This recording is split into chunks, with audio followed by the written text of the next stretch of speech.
Hi hello friends, എല്ലാ കൂട്ടുകാർക്കും മൗനരാഗത്തിൻ്റെ ഇന്നത്തെ റിവ്യൂയിലേക്ക് സ്വാഗതം. അങ്ങനെ നമ്മുടെ ഗംഗയെ അന്വേഷിച്ച് കാട് മുഴുവനും തിരഞ്ഞു നടക്കുകയാണ് കിരണും വൈജുവും രതീഷും കൂടിയിട്ട്. അതേ സമയത്താണെങ്കിൽ മറ്റൊരു വശത്ത് അമലു ഗംഗയെയും കൈ പിടിച്ച് ഇങ്ങനെ പതുക്കെ പതുക്കെ നടത്തുന്നുണ്ട്. അങ്ങനെ പെട്ടെന്ന് ഗംഗ അവരെ കാണുകയാണ്, കിരണിനെയും കൂട്ടരെയും കാണുന്നുണ്ട്. അങ്ങനെ ഗംഗ അമലുവിനോട് അവിടെ നിൽക്കാൻ പറഞ്ഞിട്ട് പെട്ടെന്ന് തന്നെ കുറച്ചകലെ മാറിയായിട്ട് അവൻ അങ്ങനെ ഒളിച്ചു നിൽക്കുകയാണ്. അപ്പോൾ ഇവര് അങ്ങനെ നടക്കുമ്പോൾ ബൈജു പറയുന്നുണ്ട്, ദേ അളിയ ഒരു പെൺകുട്ടി നിൽക്കുന്നു എന്ന് പറയുമ്പോൾ അങ്ങനെ അമലുവിൻ്റെ അരികിലേക്ക് അവർ 3 പേരും വരികയാണ്. അപ്പോൾ ചോദിക്കുന്നുണ്ട്, നിങ്ങൾ ആരാ എന്നൊക്കെ ചോദിക്കുകയാണ്. അപ്പോൾ ഞങ്ങളിവിടെ ഒരാളെ അന്വേഷിച്ച് വന്നതാണ്. ഇവിടെ ആരെങ്കിലും മരിച്ച് കിടക്കുന്നതായിട്ടോ അല്ലെങ്കിൽ എന്തെങ്കിലും ബോഡി കിടക്കുന്നതായിട്ടോ എങ്ങാനും കണ്ടായിരുന്നോ എന്ന് ചോദിക്കുമ്പോൾ അമല് പറയുന്നുണ്ട്, ഇല്ല ഞാൻ കണ്ടില്ല എന്ന് പറയുകയാണ്. അങ്ങനെ ആ സമയത്ത് അല്ല കുട്ടി ഏതാ എന്ന് ചോദിക്കുന്നുണ്ട്. അപ്പോൾ ഇതിവിടുത്തെ കാട്ടിൽ താമസിക്കുന്നവരാണ് എന്നിങ്ങനെ കിരൺ പറയുന്നുണ്ട്. ഞാൻ ഇവിടുത്തെ കാട്ടുമൂപ്പൻ്റെ മകളാണ് അമലു എന്ന് പറയുന്നുണ്ട്. അപ്പോൾ ആ സമയത്ത് ബൈജു പറയുകയാണ്, ആന്നോ ഞങ്ങളെ കാട്ടിൽ താമസിക്കുന്നവരൊക്കെ ആദ്യമായിട്ട് കാണുകയാ എന്ന് ബൈജു പറയുമ്പോൾ കിരൺ പറയുന്നുണ്ട്, അടാ മിണ്ടാതിരുന്നടാ, അവർ നമ്മളെ പോലെ തന്നെ സാധാരണ മനുഷ്യരാണ് എന്ന് പറയുന്നു. അങ്ങനെ അതിനുശേഷം അമലുവിൻ്റെ കണ്ണുകളിൽ നോക്കിയാൽ അറിയാം എന്തോ ഒരു ഭയം, അവൾ എന്തൊക്കെയോ ഒളിപ്പിക്കുന്ന പോലെ ഇങ്ങനെ ഒരു പേടിയോട് കൂടി നിൽക്കുകയാണ്. അപ്പോൾ അവർ ആ സമയം ചോദിക്കുന്നുണ്ട്, എന്താ അമലു, ഞങ്ങൾ ചോദിച്ചത് ഞാനിവിടെ വല്ലവരെയും കണ്ടായിരുന്നോ, ഏതെങ്കിലും ബോഡി കിടക്കുന്നത് കണ്ടായിരുന്നു എന്ന് ചോദിക്കുമ്പോൾ ഇല്ല ഞാൻ കണ്ടില്ല എന്ന് പറയുന്നു. അപ്പോൾ അമലിൻ്റെ കണ്ണുകളുടെ മുഖത്തൊക്കെ നല്ല ഭയമുണ്ടല്ലോ എന്ന് പറയുന്നുണ്ട്. അപ്പോൾ ആ സമയത്ത് അമല് പറയാണ്, നിങ്ങൾ പറഞ്ഞ പോലെ ഇവിടെ ആരെങ്കിലും ഉണ്ടായിൽ തന്നെ ഇവിടെ അത് ഇത്രയും ആഴ്ചയിൽ ആണ് താഴോട്ട് വീഴുന്നത്. അപ്പോൾ അതുകൊണ്ട് തന്നെ ആളുടെ ജീവൻ എന്തായാലും കിട്ടില്ല എന്ന് 100% ഉറപ്പാണ്. ഇനിയിപ്പോൾ നിങ്ങൾ പറയുന്ന പോലെ ഇവിടെ ആളുടെ അംശമൊന്നും ശരീരാംശങ്ങളൊന്നും ഇവിടെ കിടക്കുന്നില്ല എന്ന് പറയുന്നത് അത് ഇവിടെയുള്ള മൃഗങ്ങൾ കടിച്ച് വലിച്ച് കുറേ അകലേക്കായിട്ട് കൊണ്ടുപോയിട്ടുണ്ടായിരിക്കും, അങ്ങനെയാണ് അവരുടെ ശീലം എന്നിങ്ങനെ അമല് പറയുന്നുണ്ട്. അപ്പോൾ ശരിയായിരിക്കും അമല് പറയുന്നത് എന്ന് കിരൺ പറയുന്നുണ്ട്. അങ്ങനെ ആ സമയത്ത് നിങ്ങളെ ആരെങ്കിലും കൂട്ടത്തിലുള്ള വല്ലവരാണോ കാണാതായത് എന്ന് ചോദിക്കുമ്പോൾ അതെ ഞങ്ങളുടെ കൂട്ടത്തിലുള്ള ഒരാളെയാണ് കാണാതായത് എന്ന് മറുപടി പറയുന്നുണ്ട്. ഞാൻ വേണമെങ്കിൽ ഫോട്ടോ കാണിച്ചു തരാം, ഒന്ന് നോക്കി എന്നും പറഞ്ഞ കിരൺ തൻ്റെ ഫോണിലുള്ള ഗംഗയുടെ ഫോട്ടോ അമലുവിന് കാണിച്ചു കൊടുക്കുകയാണ്. അപ്പോൾ ഗംഗയെ കാണുമ്പോൾ അമലു മനസ്സിൽ ധരിക്കുന്നുണ്ട്, ചേട്ടൻ്റെ ശത്രുക്കളാണ്, ചേട്ടൻ പറഞ്ഞത് എത്രയോ ശരിയാണ്, ഇവർ ചേട്ടനെ കൊല്ലാൻ വേണ്ടി വന്നിരിക്കുന്നതാണ് എന്നൊക്കെ ഇങ്ങനെ മനസ്സിൽ കരുതുകയാണ്. അപ്പോൾ അമലു കുറച്ച് നേരത്തിനൊന്നും മിണ്ടാതെ നിൽക്കുമ്പോൾ കിരൺ ചോദിക്കുന്നുണ്ട്, എന്താ ഒന്നും മിണ്ടാത്തത്, അറിയോ എന്ന് ചോദിക്കുകയാണ്. കണ്ടിട്ടുണ്ടോ എന്ന് ചോദിക്കുമ്പോൾ ഇല്ല ഞാനിങ്ങനെ ഒരാളെ കണ്ടിട്ടേ ഇല്ല, ഞാൻ ആദ്യമായിട്ടാണ് കാണുന്നത് എന്ന് അമലു കളവ് പറയുകയും ചെയ്യുന്നുണ്ട്. അപ്പം ശരി എന്നാണ് പറഞ്ഞിട്ട് അവിടെ കിരണും ബൈജുവും വീണ്ടും അവരുടെ അന്വേഷണം തുടരുകയാണ്. അങ്ങനെ ഗംഗ അവർ കുറച്ചകലെ പോയി എന്ന് കരുതി വീണ്ടും നമ്മുടെ അമലുവിൻ്റെ അരികിലേക്ക് വരികയാണ്.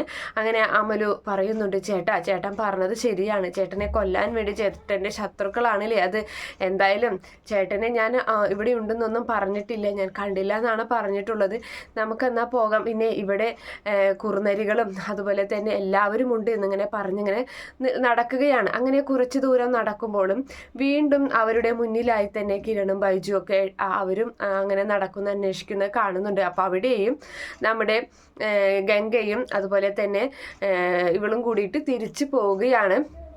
അമലും കൂടിയിട്ട് ഇതിലേ പോകണ്ട എന്ന് പറഞ്ഞ് അവർ തിരിച്ച് വീട്ടിലോട്ട് പോകാൻ നിൽക്കുന്നുണ്ട്.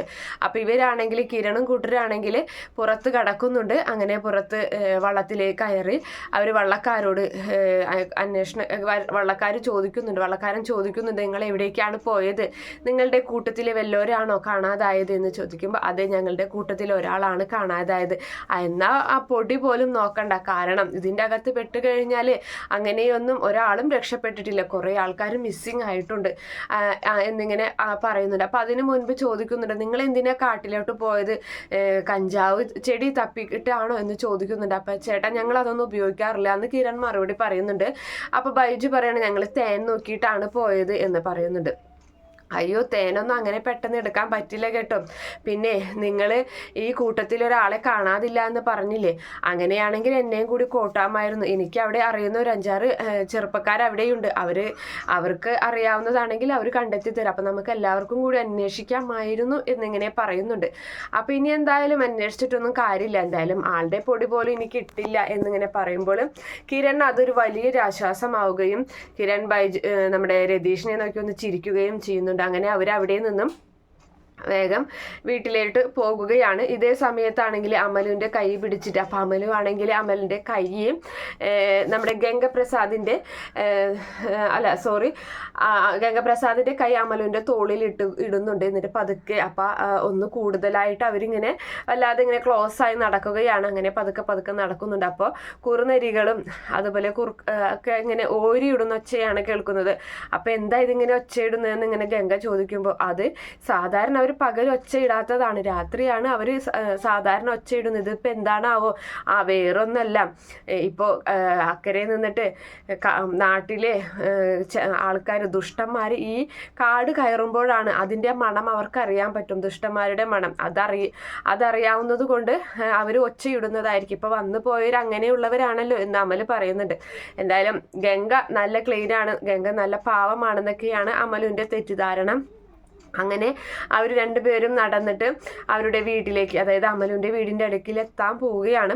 അപ്പോഴായിരിക്കും അവിടെ വേലു വരുന്നത്. അപ്പോൾ വേലു ചോദിക്കുന്നുണ്ട്, നിങ്ങൾ എവിടെയായിരുന്നു എന്ന് ചോദിക്കുന്നുണ്ട്. എന്താ ഇത് എന്നൊക്കെ ഇങ്ങനെ ചോദിക്കുകയാണ്. അപ്പോൾ ചേട്ടൻ ഞാനൊന്ന് നടത്താൻ വേണ്ടി പോയതാണ്, അങ്ങനെ നടത്തിക്കൊണ്ടിരിക്കുന്ന സമയത്ത് ചേട്ടനൊന്ന് വീഴാൻ പോയി, അതുകൊണ്ടാണ് തോളിൽ കൈയിട്ടത് എന്നിങ്ങനെ പറയുന്നുണ്ട്. മതി നിർത്തി വിട്, ഞാൻ ഇനി കൊണ്ടുപോകോളാം എന്നും പറഞ്ഞ് വേലു നേരെ ഗംഗയെ പിടിക്കുന്നുണ്ട്. അങ്ങനെ ഗംഗയെ പിടിച്ചുകൊണ്ട് അപ്പോൾ ഒരു മര്യാദയില്ല, അതൊരു സോഫ്റ്റ് ആയിട്ടൊന്നല്ല പിടിക്കുന്നത്. അപ്പം അമലുവിന് അത് ഇഷ്ടപ്പെടുന്നില്ല. അമൽ പറയുന്നുണ്ട്, എന്താ വേലുവേട്ട ഇതൊക്കെയെന്ന് ചോദിക്കുമ്പോൾ നീ നിന്റെ കാര്യം അന്വേഷിച്ചാൽ മതി എന്നും പറഞ്ഞ് അങ്ങനെ അവനെ അങ്ങോട്ട് പിടിച്ചുകൊണ്ട് പോയിട്ട് പറയുന്നുണ്ട്, അതെ ഞാൻ ആദ്യമേ പറഞ്ഞല്ലോ, അത് എൻ്റെ പെണ്ണാണ്, ഞാൻ സ്നേഹിക്കുന്നതാണ്, അവർക്ക് ചതിയും വഞ്ചനയും ഒന്നും അറിയില്ല. നിങ്ങൾ നാട്ടിൻ പുറത്തു നിന്ന് വരുന്നവർ അത് അങ്ങനെയുള്ളവരായിരിക്കും. പിന്നെ ഇവിടെ ഉള്ളവരെ ചതിച്ചിട്ട് ഈ കാട്ടിൽ നിന്ന് രക്ഷപ്പെടാനൊന്നും വിചാരിക്കേണ്ട, ഒരിക്കലും നടക്കില്ല എന്ന് വേലു ഒരു മുന്നറിയിപ്പ് പോലെ കൊടുക്കുന്നുണ്ട്. അപ്പോൾ ഗംഗ പറയണം, നീ പോട, ഇങ്ങനെ മനസ്സിൽ കരുതുന്നുണ്ട്, നീ പോട കരടി, നിന്നേക്കാളും വലിയ ആൾക്കാരെ ഞാൻ ഒക്കെ കഴിഞ്ഞിട്ടാണ് ഞാൻ ഇവിടെ വന്നിട്ടുള്ളത് എന്നൊക്കെ മനസ്സിൽ കരുതുകയാണ്. പിന്നീട് നമ്മുടെ പ്രകാശൻ അങ്ങനെ ഇരിക്കുകയാണ്. പ്രകാശിൻ്റെ അരികിലേക്ക് കല്യാണി ഒരു ഗ്ലാസ് വെള്ളവുമായിട്ട് വരുന്നുണ്ട്.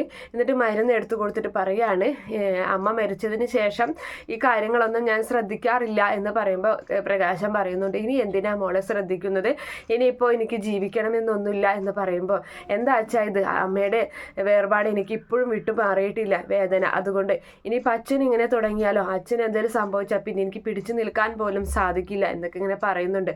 അപ്പോഴേക്കും കിരണും അവരെല്ലാവരും അവിടേക്ക് എത്തുകയാണ്. എന്തായി എന്ന് ചോദിക്കുന്നുണ്ട്. ഇല്ല, അവിടെ ആരെയും ഒന്നും കണ്ടില്ല, ഒരു തലയോട്ടിയോ ഇല്ലോ ഒന്നും കണ്ടില്ല എന്ന് പറയുന്നുണ്ട്. അപ്പോൾ നമ്മുടെ പ്രകാശന് വീണ്ടും സംശയം. പ്രകാശൻ പറയുന്നുണ്ട്, അങ്ങനെ ഒന്നും കണ്ടില്ലെങ്കിൽ അതിൻ്റെ അർത്ഥം അവൻ മരിച്ചു എന്ന് ഉറപ്പിക്കാൻ പറ്റുമോ മക്കളെ എന്നിങ്ങനെ ചോദിക്കുന്നുണ്ട് കിരണിനോട്. അപ്പോൾ ഇനിയിപ്പോൾ അതിനെ പറ്റിയൊന്നും ചിന്തിക്കേണ്ട, അവൻ എന്തായാലും ജീവനോടെ ഉണ്ടാകില്ല, അവൻ മരിച്ചു, ഗംഗ ഇല്ല ഇനിയിപ്പോൾ ഇവിടെ, നമുക്കിനി എന്തായാലും കാർത്തികയുടെ വിവാഹത്തിനെ കുറിച്ചൊക്കെ ആലോചിച്ചാം, ആ ഒരു കാര്യത്തിനെ കുറിച്ചൊക്കെ നമുക്ക് മുന്നോട്ട് കൊണ്ടുപോകാൻ കാര്യങ്ങളൊക്കെ എന്നും പറഞ്ഞ് നമ്മുടെ കിരൺ അവിടെ നിന്നും പോകുന്നുണ്ട്. എന്തായാലും അങ്ങനെ ഒരു ഭാഗം കാണിച്ചിട്ടാണ് ഇന്നത്തെ എപ്പിസോഡ് അവസാനിക്കുന്നത്. ഈ റിവ്യൂ ഇഷ്ടപ്പെടുകയാണെങ്കിൽ ഈ ചാനൽ ഒന്ന് സബ്സ്ക്രൈബ് ചെയ്ത് സപ്പോർട്ട് ചെയ്യണേ. Okay friends, bye, thank U.